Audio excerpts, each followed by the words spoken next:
waiting on museums to open.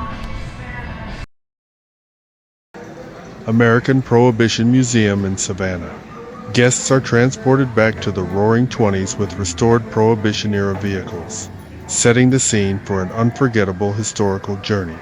The museum boasts an extensive collection of over 200 rare and historic artifacts, including fascinating moonshine stills, offering a deep dive into the era's clandestine operations. The experience comes alive through captivating dioramas and high-tech immersive displays that vividly portray the Prohibition era.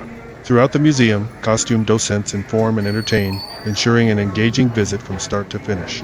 For those 21 and older with a valid ID, an authentic speakeasy awaits, serving expertly crafted cocktails in a truly unique atmosphere. To understand the timeline of Prohibition in Savannah, consider the following points.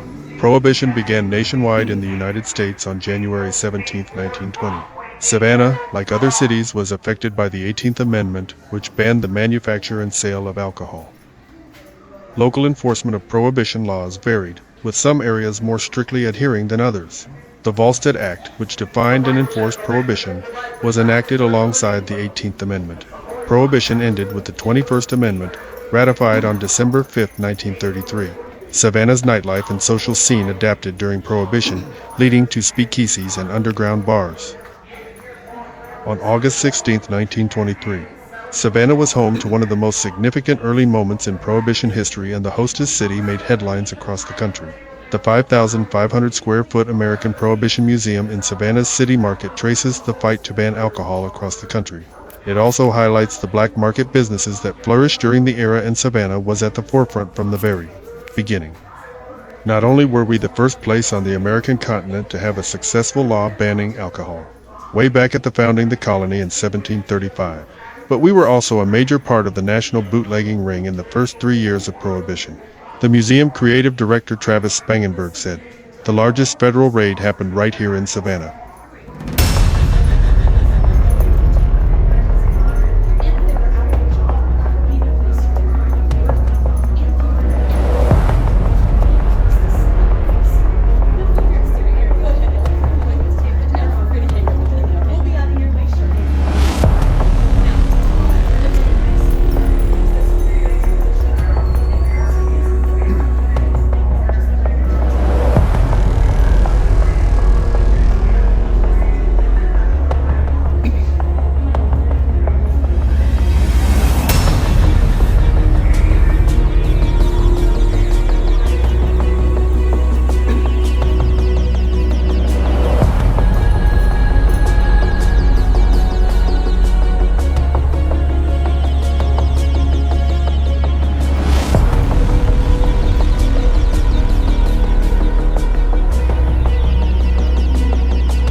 Wayne Bidwell Wheeler, November 10, 1869, September 5, 1927, was an American attorney and longtime leader of the Anti-Saloon League, the leading advocate of the Prohibitionist movement in the late 1800s and early 1900s.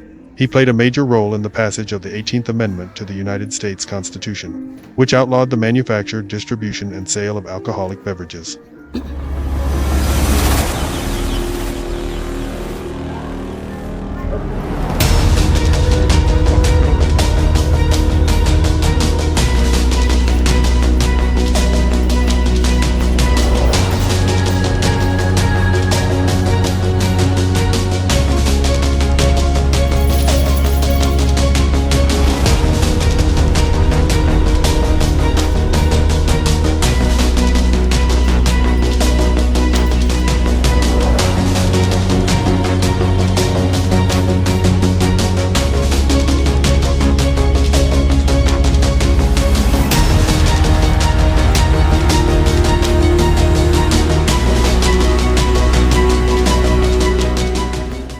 Carrie Nation was a prominent American activist known for her role in the Temperance movement. She advocated for the prohibition of alcohol, believing it was the root of societal problems. Nation became famous for her radical approach, including smashing saloons with a hatchet. She founded the Women's Christian Temperance Union WCTU to promote her cause.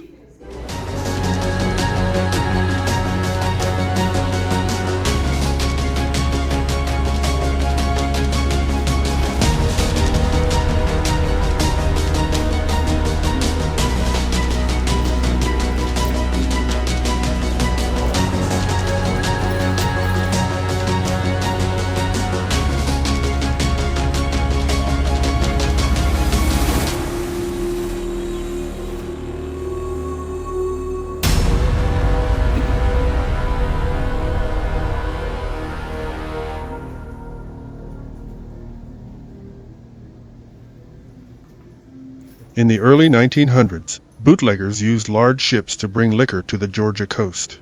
Speedboats helped them shuttle liquor to the mainland, using the marshes to avoid the Coast Guard. Then the alcohol was sent north and west with help from some of America's most notorious gangsters.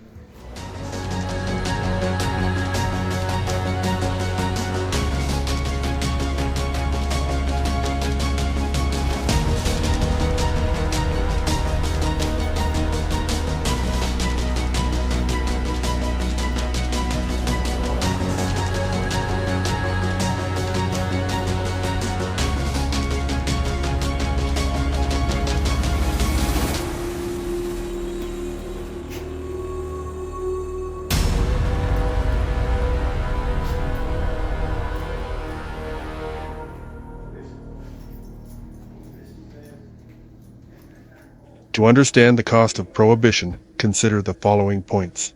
Economic losses. Significant loss of tax revenue from alcohol sales and related industries. Law enforcement costs. Increased spending on policing and legal enforcement against illegal alcohol production and distribution. Healthcare expenses. Rise in health issues related to unregulated alcohol consumption, leading to higher healthcare costs. Loss of jobs.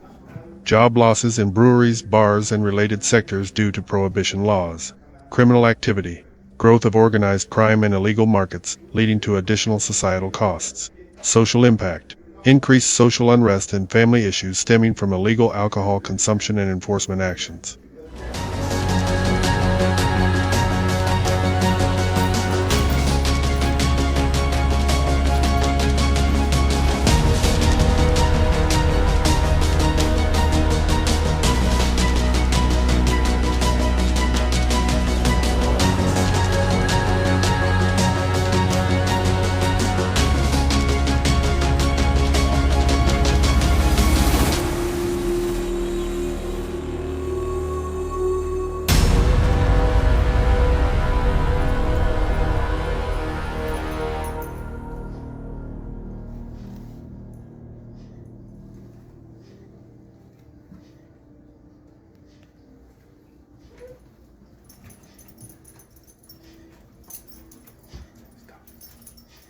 Hey, what are y'all doing back here? Sorted by U.S. Customs officials.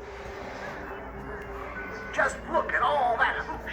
Hundreds of cases, thousands of bottles, rum from Cuba, whiskey from Canada, gins from England, and liquors from around the world. During the 1920s flouted prohibition and got away with it. But while it's true that a small portion of white, middle, and upper-class urbanites lived that way, the Roaring Twenties was also the decade in which the newly revived Klan expanded across the country, under the guise of enforcing prohibition. This persistent demand created a lucrative black market for illegal alcohol. Bootleggers and smugglers stepped in to meet the demand, operating clandestine stills and transporting liquor across state lines. Organized crime groups, quick to recognize the potential for profits, seized control of the illegal alcohol trade. Notorious gangsters like Al Capone in Chicago and Lucky Luciano in New York City built vast criminal empires on the backs of bootlegging. Capone's Chicago outfit reportedly raked in $100 million per year at the height of Prohibition, the equivalent of over $1.4 billion in today's dollars binder, 1999.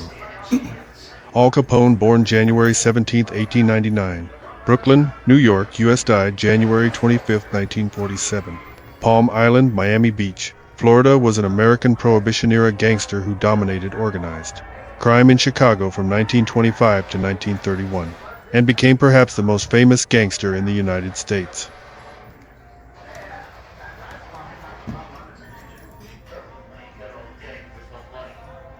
Rudy.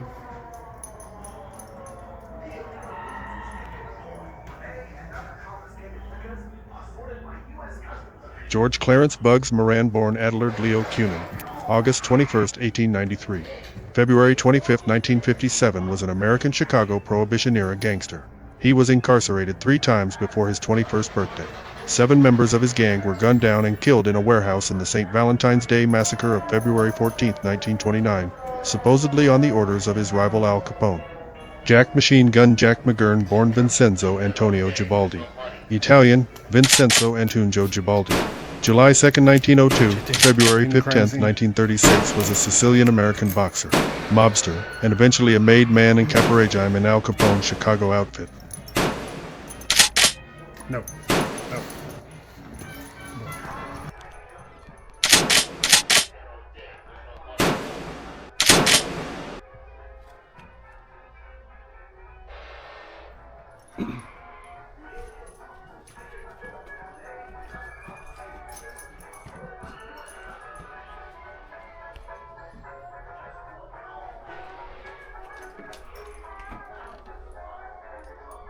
The Charleston is a dance named after the harbor city of Charleston, South Carolina.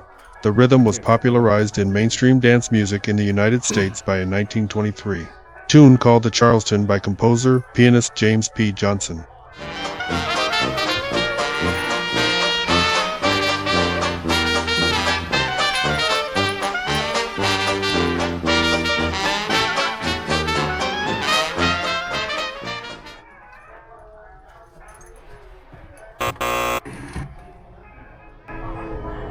What do you want?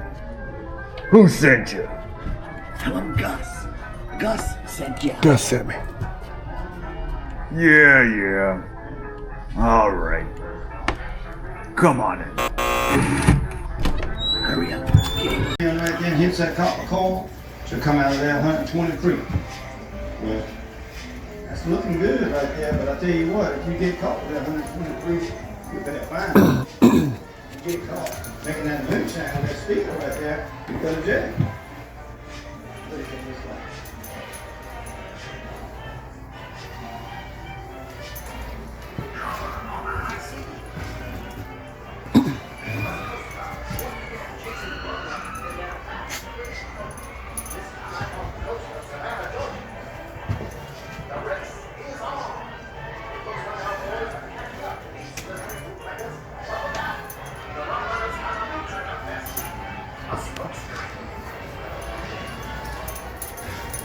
Coast Guard boat fires its machine gun to show these outlaws that they mean business. Well, let me tell you what I'm doing back here. Making moonshine. That's right. Carrying on a family tradition here. Y'all saw this long time ago. My great grandfather was back here, this very spot. Thick of copper steel, just like this. Well, times was hard back then. They had to do it. They had to make moonshine to make ends meet. This is the way of the life. This is just a family heritage and a tradition. And then Prohibition started. Prohibition says you can't make alcohol, no way. Legal or illegal. All the city saloons closed, all the business. You cannot buy, drink, sell alcohol, nowhere. Well, guess what? That was great for the moonshiners. That business is booming here.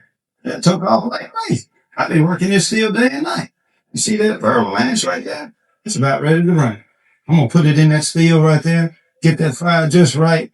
The stump will go to thump. That creek water comes down right there and hits that copper coal. Should come out of that 120 free. Well, that's looking good right there, but I tell you what, if you get caught with that 120 proof, you pay a fine. You get caught making that moonshine with that steel right there, you go to jail. I better cut this light.